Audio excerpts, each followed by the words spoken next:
우리 옆에 분 뒤에 분 같이 인사하겠습니다. 사랑합니다. 축복합니다. 예, 인사할 때 한 번 더 할게요. 함께 예배드리게 되어 기쁩니다. 네. 오늘 저는 마음과 생각을 지키라라는 제목을 가지고 말씀을 전해드리려고 하는데, 제가 지금까지 계속 뭘 하고 있냐면 지금 10계명에 대한 것들을 한 계명씩 지금 설명을 하면서 이제 설교를 하고 있습니다. 오늘은 6계명에 대한 살인하지 말라라는 그 계명에 대한 말씀인데, 여러분 살인해 보셨습니까? 대답하시면 안 돼요. 서로 불편해집니다. 듣는 저도 불편하고 말씀하시는 분도 불편하고. 아니시겠지만 난 그런 적 없어 라고 하시겠죠. 예, 살인이라는 게 쉬운 일도 아닐 뿐더러 해서도 안 되는 일입니다. 그죠? 그런데요, 20세기라고 하는 이 세기가 지나갔을 때 대량 학살의 문은 열 짤세기라는 이야기가 있었습니다. 이 얘기를 누가 하셨냐면은 송태근 목사님이 쾌도난마라는 자기 책에서 이런 말씀을 하셨는데, 스탈린, 레닌, 마오쩌둥, 히틀러, 이토 히로부미 등 인물들이 전쟁이라는 광기에 붙들려서 학살한 인원이 무려 얼마요? 1억 7,500명이 아니고 500만 명이에요. 이 20세기 안에만 해도 전쟁 때문에 죽은 사람들이 저렇게 많이 있다는 것입니다. 이 살인이라고 하는 이런 감정, 그래서 내가 누구를 죽여서라도 상대방의 이익을 뺏고자 하는 이런 일들이 20세기에 일어났는데, 그러면 최초의 살인에 대해서 우리는 성경에서는 어떻게 이야기하고 있는가? 우리도 잘 알다시피 최초의 살인은 가인과 아벨의 이야기입니다. 가인과 아벨이 하나님께 제사를 드렸는데, 가인은 어떤 사람이죠? 농사 짓는 사람이었습니다. 아벨은요, 유목민이었어요. 그죠? 양을 치는 사람이었습니다. 둘 다 하나님께 똑같이 제사를 드렸는데 하나님께서 예물에 대해서 구별하여 받으셨어요. 가인의 것을 받으셨나요? 안 받으시고 아벨 걸 받으셨나요? 받으셨다고 얘기가 되어 있어요. 자, 그런데 둘의 분명히 차이가 있었습니다. 어떤 차이일까요? 우리 히브리서 11장 4절 말씀 같이 보이시나요? 네, 같이 한번 읽겠습니다. 시작. 믿음으로 아벨은 가인보다 더 나은 제사를 하나님께 드림으로 의로운 자라 하시는 증거를 얻었으니 하나님이 그 예물에 대하여 증거하심이라. 저가 죽었으나 그 믿음으로써 오히려 말하느니라. 아멘. 자, 아벨이 가인보다 더 나은 제사를 드렸대요. 그러니까 분명히 하나님께서는 둘 다 제사 드리는 모습을 보셨는데 더 나은 제사라고 평하신 제사가 있다는 거예요. 그게 무슨 제사라고요? 아벨의 제사였다고요. 혹자들은 이 얘기를 가지고 그럽니다. 이거는 하나님이 유목민들만 사랑하시고 농사 짓는 사람들은 사랑하지 않는 이야기다라고 이야기를 해요. 그렇게 들리십니까? 왜요? 아벨의 것은 받으시고 가인의 것은 받지 않으셨으니까 유목민들을 농사 짓는 사람보다 더 높게, 더 낮게 생각하셨다라고 이야기하는 사람들이 있어요. 그런데 이거는 그 차이가 아니에요. 둘 다 똑같이 제사를 드렸습니다. 그런데 믿음으로 제사를 드렸느냐 그렇지 않느냐의 차이였던 거예요. 무엇을 드렸느냐가 하나님 앞엔 중요하지 않습니다. 왜 그래요? 하나님의 만물의 주인이시잖아요. 저만 알아요? 여러분도 아시잖아요. 만물의 주인이 하나님이신데 하나님한테 이삭이 더 있든 쌀이 더 있든 무슨 곡식이 더 있든 양이 더 있든 소가 더 있든 그게 무슨 문제가 됩니까? 그 차이가 아니에요. 어떤 차이요? 너 믿음으로 들었냐, 이 차이였다는 거예요. 그래서 이 차이로 인해서 어쨌든 둘의 구별이 생겼어요. 차이가 생겼습니다. 근데 이 차이로 인해서 어떤 일들이 벌어졌느냐? 우리 잘 알다시피 이 살인의 동기가 되어버렸던 거예요. 그 살인의 동기에 보니 가인의 것은 안 받으시고 아벨의 것을 받으시니 가인이 화가 났습니다. 그래서 이 화남을 갖다가 어떻게 주체를 못해가지고 얼굴이 불그락불그락 했던 거예요. 그러니까 성경 말씀에 이렇게 나와 있습니다. 내가 분하여 함이 어찌미뇨 안색이 변하면 어찌미뇨 내가 선을 행하면 어찌 낯을 내지 못하겠느냐 라고 했어요. 여러분, 성경에서 이야기하는 선이라고 하는 건요, 절대적으로 하나님께 맞춰진 것을 선이라고 얘기해요. 악은 뭔지 아세요? 하나님께로 벗어난 것이 악이에요. 그러면 선을 행하지 않았다고 하는 것은 그가 착하게 살지 않았다는 뜻이 아니에요. 어떤 뜻인가요? 하나님 뜻과 하나님 계획, 하나님 말씀에 순종하지 않았다는 뜻이에요. 그 순종하지 않았던 이 애가 자기가 순종하지 않았고 나서 뭐라고 했냐면 억울해. 나 왜 이렇게 날 이렇게 평가해? 나 이런 사람밖에 되지 않게 만들었어? 하나님 너무하시네 라고 했던 것이 얼굴에 표현된 게 그게 분하여 나온 거예요. 분하다는 말은 히브리 말로 하라라고 하는데 그 말 뜻이 뜨겁다, 격노하다, 진노하다, 노하다라는 뜻이에요. 근데 이 분하여 한 이것이 노하여, 나중에 이제 뒤에도 나오지만 노하여서 사람에게 판단력을 흐리게 하는 일들이 되었다는 것입니다. 자, 그런데요, 그러면 왜 그럼 가인은 이런 분함을 갖게 되었을까? 여러분, 비교라는 거 아시죠? 여러분 비교하십니까? 예수님 비교하지 말라고 그러지 않으셨어요? 근데 비교하십니까? 우리 상당히 많이 비교합니다. 그죠? 왜 비교해요? 더 나은 것을 갖고 싶어 하니까, 더 나은 것을 취하고 싶어 하니까. 김영일 교수라고 하는 사람이 있어요. 인지심리학자이신데요. 이 분이 이제 한국 사회는 많은 것들을 항상 비교한대요. 그래서 늘 뭔가 옆집 애는, 옆집 아이는, 옆집 아빠는 뭐 이런 것들을 비교를 많이 해서 이야기한다는 것입니다. 그래서 한국 사람들이 유독 이렇게 남과 비교하는데 그 이유가 있대요. 뭘 것 같으세요? 한국 사람들은 왜 남하고 자꾸 비교할까요? 아니, 우리만은 그런 건 아닌데 한국 사람들이 유독 그렇대요. 왜 그럴까요? 빨리 얘기할까요? 내가 더 나은 사람인 것을 알리고 싶어하는 마음 때문이래요. 그러니까 누군가에 비교해서 비교를 자꾸 하는 이유는 뭐냐면 정말 내가 비교해서 더 좋은 걸 취해야 하지가 아니라 나는 쟤보다 괜찮아, 나는 쟤보다 나아 하는 것들을 알리고 싶어서 그러는 거예요. 그러니까 내가 가지고 있고 내가 더 뛰어난 사람인 것을 사람들한테 자꾸 알리고 싶은 거예요. 그건 뭘 받고 싶다는 거예요? 칭찬받고 싶다는 얘기예요. 인정받고 싶다는 거예요. 여러분, 우리 그 요한 사도가 하지 말아야 될 것, 땅의 것이라고 해서 취하지 말아야 될 거라고 얘기했던 것 중에 뭐가 있냐면 그 안목의 전혀, 그 다음에 뭐죠? 육신의 정욕, 그 다음에 세 번째 거 뭐예요? 이생의 자랑이에요. 이생의 자랑. 우리가 자랑할 것이 뭐가 있습니까? 사실은 저보다는 많으세요. 자랑할 것이 뭐가 있습니까? 근데 그 자랑할 것을 대단하게 여겨주길 바라는 거예요. 남들이 인정해주길 바라고 이해해주길 바라고. 그런 마음들이 어디서 나오냐? 비교하는 마음에서 나온다는 거예요. 사실 내가 가지고 있는 것만 가지고도 감사하며 살 것들이, 조건들이 엄청나게 많습니다. 그럼에도 불구하고 내게 없는 것을 자꾸 찾아요.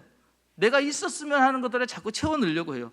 그러다 보니 내가 그보다 못하면 나는 안 되는 사람인가 보다, 나는 부족한 사람인가 보다, 나는 이래서 안 되나 보다 하고 자꾸 자기를 갖다가 가벼운 사람, 작은 사람, 안 되는 사람, 실패하는 사람으로 여긴다는 것이죠. 그게 한국 사회를 자꾸 움츠러들게 만든다는 것이죠. 하나님은요, 우리를 어떻게 만드신 줄 아세요? 엄청 귀하게 만드셨어요. 그래서 우리를 귀하게 만드셨다는 이유가 뭐냐? 우리를 하나님이 누구 형상 따라 만드셨다고요? 하나님의 형상 따라 만드셨다고요. 하나님의 형상 따라 만든 사람이기 때문에 우리는 너무너무 귀한 사람들이에요. 옆에 분 한번 보세요. 하나님의 형상이 어떻게 생겼나? 이럴 리가 없는데? 하나님이 이러지 않으셨을 텐데 이거 뭔가 실수하실 아니잖아요.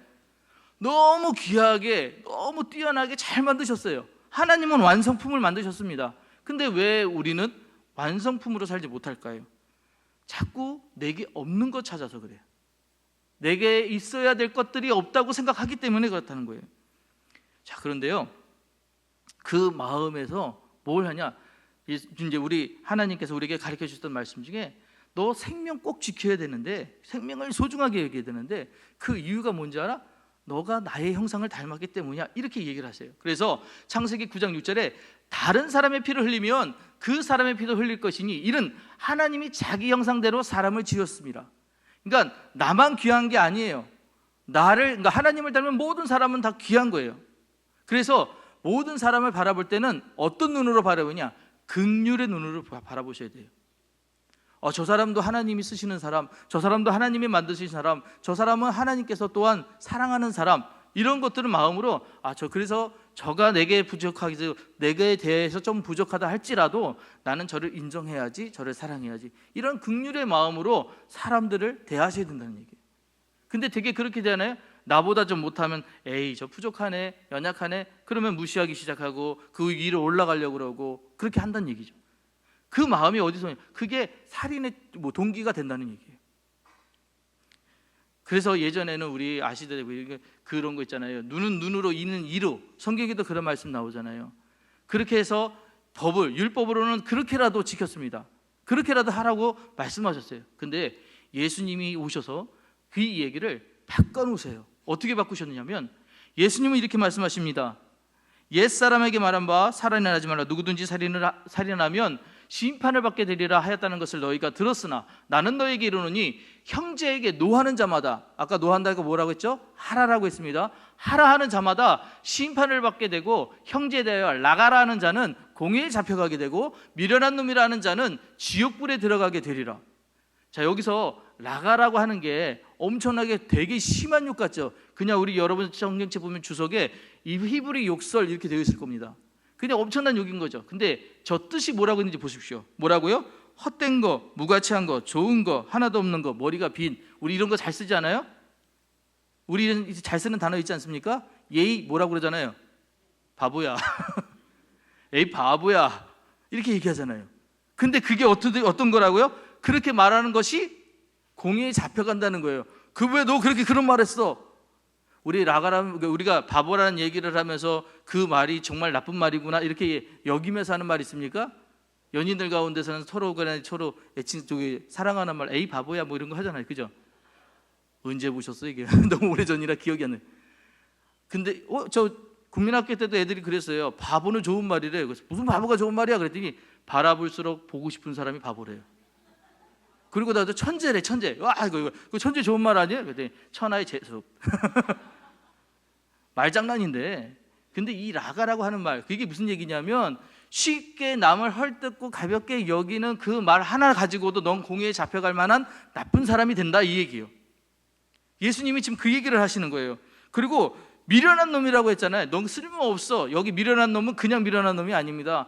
쓸 것이 없어요. 더 이상 뭐 찾아내서 얘를 갖다가 어디다 쓰려고 해도 쓸 것이 없는 이 사람을 이렇게 이 사람이야 하고 인정하는 그 사람에게 넌 지옥불에 갈 사람이다. 아주 나쁜 행동이라는 거예요. 이렇게 얘기를 하십니다. 남을 비방하는 거, 남에게 이런 이야기하는 사람들은 도대체 어떤 생각으로 이런 얘기나? 자기는 우월하다는 거예요. 자기는 낫다는 거예요. 남들의 고통은, 저의 고통은 나는 당하지 않을 거야 생각해요.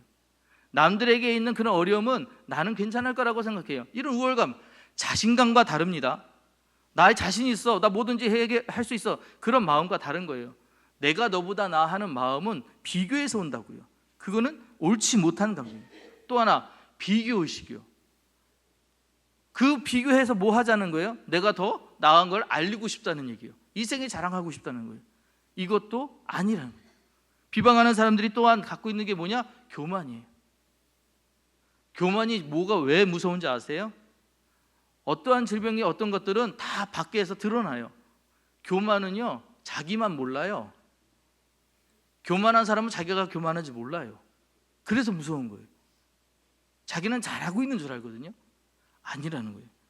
그래서 야고보 사도가 뭐라고, 이런 것들을 하면 안 된다는 거예요.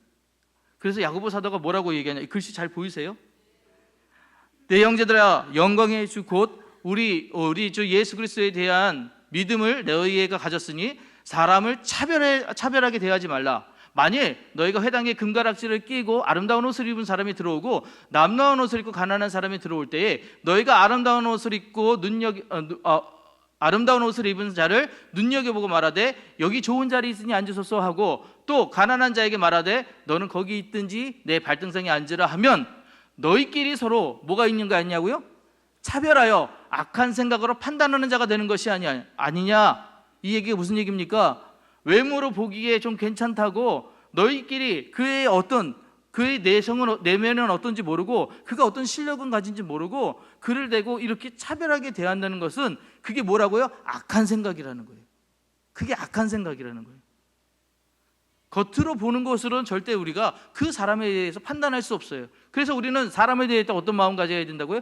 긍휼의 마음 가져야 된다고요. 모든 사람을 대할 때는 긍휼의 마음을 가져야 돼요. 그렇게 대하고 사는 사람들을 누구라냐? 바로 우리 믿는 사람들, 성도라고 부르는 사람들이에요. 우리 안에 차별이 있어서는 안 돼요. 우리 안에 그런 것들을 하면 안 돼요. 그걸 뭐라고 얘기해? 지금 악한 생각이라고 그러잖아요. 악한 생각. 악한 생각은 하나님의 생각이 아닌 것이에요. 사람의 생각이고 사람이 하지 말아야 될 것들을 하는 것이 악한 생각이라는 것들이에요. 우리가 도대체 누구이게요? 우리가 도대체 누구에게 우리는 악한 생각하면 안 될까요? 베드로전서 2장 9절 말씀 같이 읽겠습니다. 시작. 그러나 너희는 택한 족속이요 왕같은 제사장이요 거룩한 나라요 그의 소유가 된 백성이니 이는 너희를 어두운 데서 불러내어 그의 기이한 빛에 들어가신 이의 아름다운 덕을 선포하게 하려 하심이라. 베드로 사도가 지금 우리에게 뭐라고 얘기합니까? 너희는 택한 족속이래요. 왜 우리가 비교하면 안 되고 남에 대해서 헐뜯으면 안 되고 가볍게 여기면 안 되고 그런 것들로 살면 안 되는 이유가 뭐냐? 너희 스스로가 너희는 택한 족속이라는 거예요.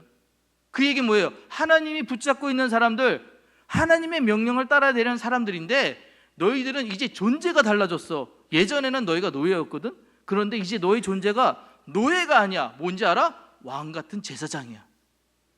왕도 귀한데 왕 같은 제사장이에요. 하나님과 가장 가까운 너희들이야. 그러기에 너희 스스로가 거룩한 나라가 되고 이제 너희의 주인은 하나님이셔. 그러면 너희를 가지고 하나님이 뭐 하고 싶은지 알아셔?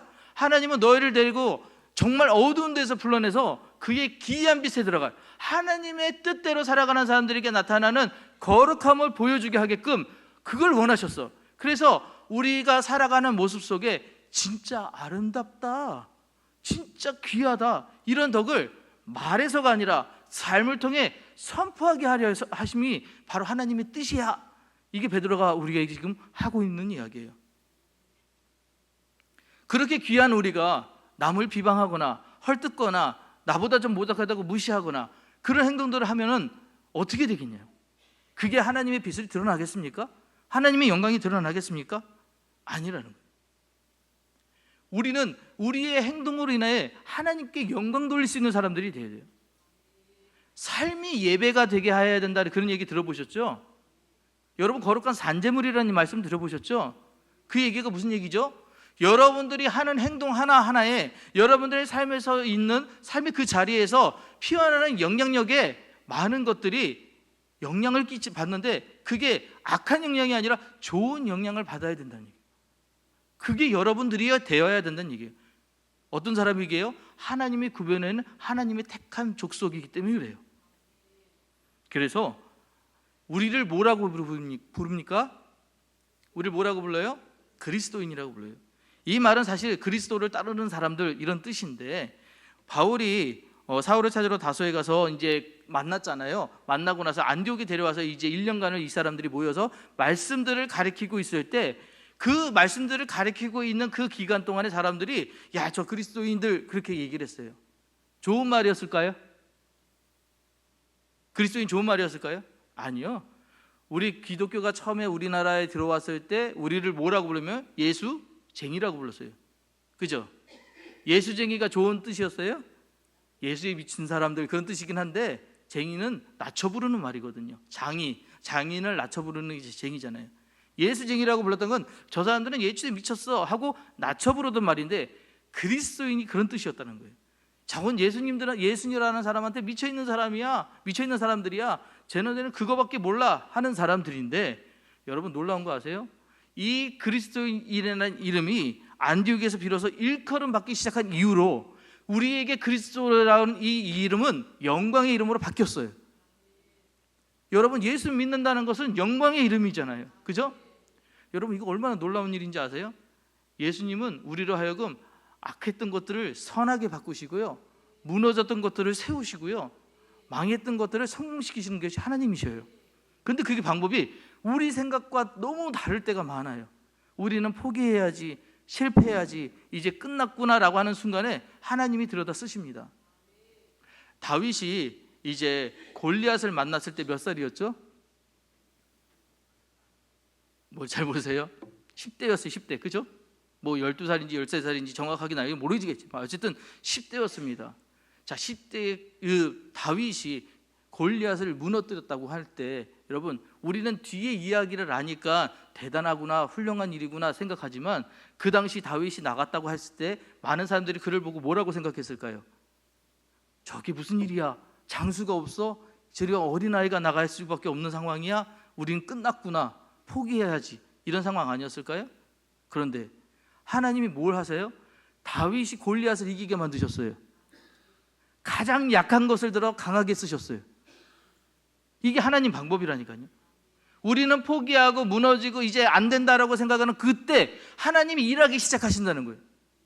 나의 약함을 들어 강하게 바꾸시는 하나님께서 우리의 멸망된 이름 그리스도를 가장 차원했던 그 이름을 가장 연관된 이름으로 바꿔주셨다는 거예요.